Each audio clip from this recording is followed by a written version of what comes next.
আজকে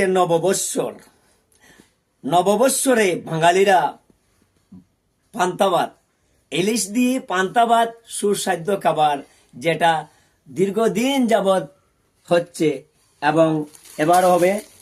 আর আমি বিশেষ করে একটি কথা বলতেছি, গতকালকে গিয়েছিলাম ইলিশ কিনিতে, জাটকার কেজি 1,000 টাকা। ইলিশ কিভাবে কিনবো ভাই, সাধ্য ক্ষমতা আমার নাই। তাই হয় একটা ইঁদুর মার্কা জাটকা ছিল করে, শুধু সাজার জন্য, সবার সাথে থাকার জন্য আমার ওয়াইফে দিয়েছেন আজকে ইলিশ পান্তা ভাত খাবো। এ কি হলো? পান্তা ভাতে পানি নাই কেন? পান্তা ভাতের পানি কোথায়? পান্তা ভাত খাবো কি করি? মামা, এই নিয়েন আপনার পান্তা ভাতের পানি। আরে আরে করছে দেখি তো, ও উল্লু মান্দার বাচ্চা করছে কি তা? ছাগল বানাইছে, ছাগল বানা